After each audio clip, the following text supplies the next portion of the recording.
la commune de plus de 10 000 habitants la mieux gérée du Haut-Rhin. Voilà le résultat d'une enquête menée il y a quelque temps par le plus influent magazine économique français. C'est la récompense d'une gestion rigoureuse des finances publiques, car la ville de Wittenheim a toujours contracté des emprunts sains et non toxiques. Pour cela, il faut en permanence trouver les ressources et les cofinancements qui soulageront la pression fiscale. Il faut aussi maîtriser les dépenses de fonctionnement. Cet équilibre budgétaire permet à Wittenheim de réaliser des investissements structurants pour le bien-être de ses habitants. Wittenheim est ainsi devenue une ville dynamique, moderne et ambitieuse, une cité où chacun se sent fier d'être Wittenheimois.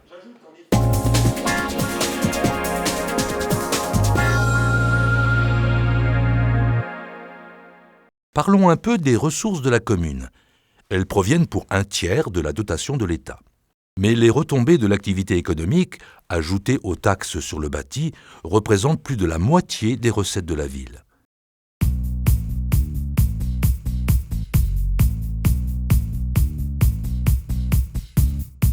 Une dizaine de zones économiques font de Wittenheim un des plus importants bassins d'emploi de la région mulhousienne. C'est sur l'ancien carreau de la mine Anna que s'est implanté le plus grand magasin de sport du département. Ici, 200 employés s'emploient à fond pour que chacun puisse garder la forme. L'entrepôt actuel ne peut plus être adapté aux nouveaux procédés de la logistique. Ces 26 000 m² seront reconvertis en lieux d'activité sportive et commerciale. C'est à 1 km au nord que cette surface de stockage sera relocalisée. Le long de la RD 430, une structure moderne et fonctionnelle sortira bientôt de terre. Certifiée haute qualité environnementale, elle s'étendra sur 30 000 m² et approvisionnera 30 magasins français et allemands.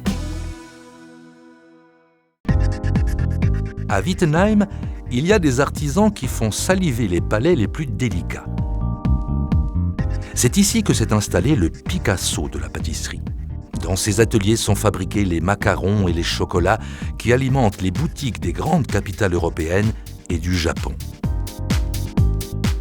Mais revenons au centre-ville. Les commerces de proximité sont au cœur de la vie locale. L'encadrement des implantations en périphérie a permis la sauvegarde et le développement d'enseignes au centre-ville et dans les cités minières. La mise en place d'une conférence permanente du commerce local a pour objectif de permettre aux élus et aux professionnels de multiplier les actions pour dynamiser le commerce local.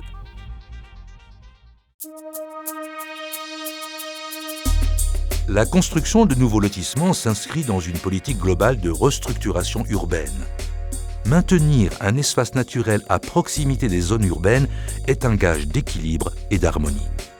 La ZAC des Bosquets du Roi, avec ses constructions à taille humaine et un habitat diversifié, est un des quartiers de développement de Wittenheim.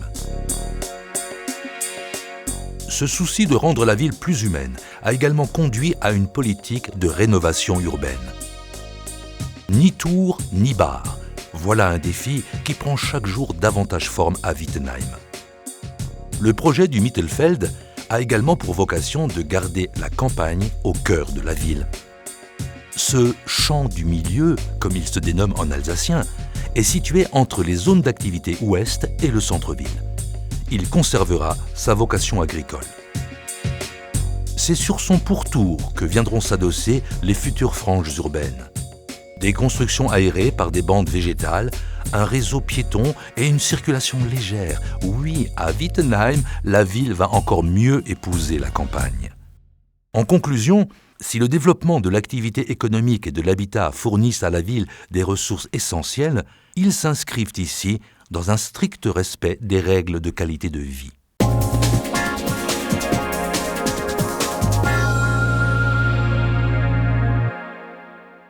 Cadre de vie, patrimoine, jeunesse, mais aussi sport, culture et lien social. Telles sont les priorités qui mobilisent les énergies et déterminent les projets structurants.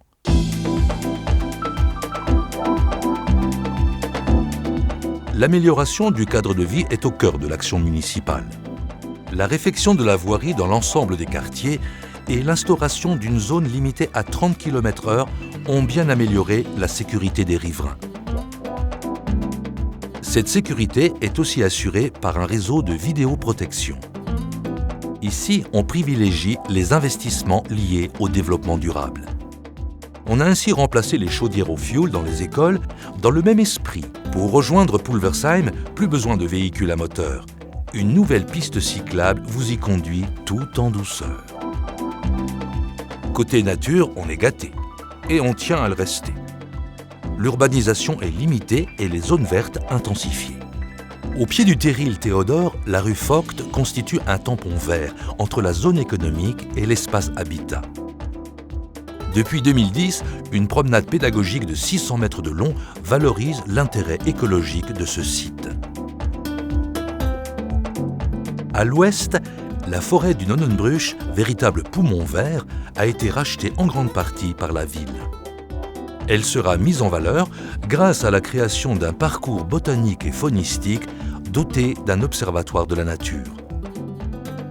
Son bois approvisionnera d'ici quelques années une chaufferie collective. À l'est, au Raab-Barkala, des vignes entouraient jadis le château de Wittenheim. Demain, c'est ici que sera aménagé un parc de loisirs sécurisé. Préserver le patrimoine, c'est s'appuyer sur le passé pour construire le futur. Dès 1995, une association d'anciens mineurs a été créée pour éviter la disparition du chevalement Théodore. Avec ses 64 mètres de haut, il était le plus haut en Europe. Réhabilitée, la tour Eiffel de Wittenheim sera désormais le témoin de ce passé glorieux. Au cœur de la ville, c'est un passé douloureux qui est réhabilité. Sur la place des Malgré nous, la pose d'une stèle rend hommage aux 130 000 Alsaciens et Mosellans incorporés de force. 40 000 d'entre eux ne sont jamais revenus. Le 18 juin, on se souvient. On se souvient qu'il y a 70 ans, de Londres, une voix s'est élevée pour appeler un peuple humilié à retrouver le chemin de l'espoir. Le chemin de croix de Georges Desvallières est le joyau de l'église Sainte-Barbe. Grâce à une minutieuse restauration, cette fresque peinte en 1930 a retrouvé tout son lustre d'antan.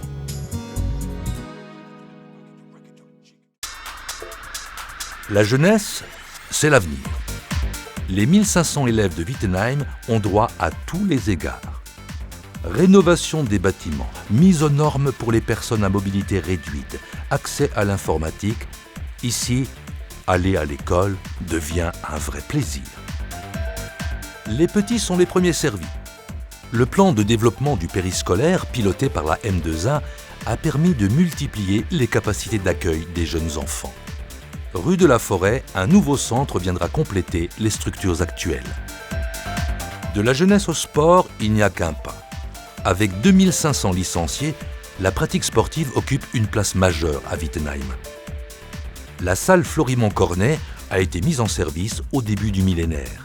Au complexe Léo-Lagrange Pierre de Coubertin, et grâce aux nouveaux équipements qui ont vu le jour, la ville de Wittenheim possède désormais une infrastructure sportive de haut niveau. Deux nouveaux courts couverts s'ajoutent aux terrains existants pour permettre la pratique du tennis par tous les temps. Côté foot, un tout nouveau clubhouse à haute qualité environnementale et conviviale répond aux besoins d'un club en plein boom. Une salle culturelle et festive sortira de terre d'ici quelques années. Et c'est au même moment qu'on pourra plonger dans le centre nautique du côté de Genevois. Tisser le lien social, c'est rendre la ville plus solidaire. La citoyenneté s'apprend dès le plus jeune âge. Le conseil municipal des enfants est un lieu de réflexion qui permet à chacun de s'initier à l'école de la démocratie. Quand ils seront adultes, c'est dans un des 4 conseils de quartier qu'ils s'impliqueront pleinement pour faire vivre la démocratie locale. Plus tard encore, quand ils auront atteint l'âge de la sagesse, ils pourront faire partie du conseil des aînés. En attendant, c'est en été qu'ils se retrouvent autour des animations proposées par la ville. Activités sportives, culturelles ou même culinaires, Il y en a vraiment pour tous les goûts. Pour renforcer ce lien, c'est au cœur de la ville que va s'implanter la Maison de la Solidarité. Elle accueillera diverses associations caritatives. Le nouveau projet du centre social et familial verra lui aussi le jour fin 2013 sur le site du foyer Sainte-Marie. La réhabilitation de l'école Jules Renard permettra aux Wittenheimois de bénéficier en 2012 d'une maison de la musique. Ce lien social, il se noue aussi grâce à la fête. Fin mai, le festival Vito Bio est la rencontre des associations culturelles et sportives de Wittenheim. Une journée qui a, entre autres, permis à chacun de découvrir les produits bio. Viva Italia! En 2011, les Journées italiennes fêtent leur 10e édition. Et dans la halle au coton, qui, pour faire chavirer les cœurs? Umberto Tozzi, le grand séducteur.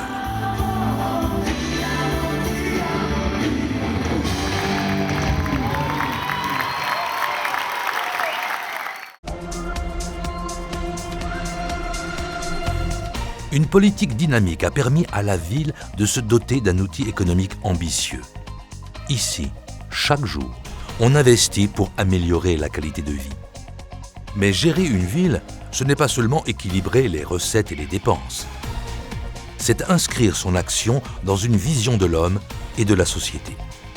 À Wittenheim, on a fait le choix du cadre de vie, du respect de l'environnement, de l'harmonie entre l'homme et la nature.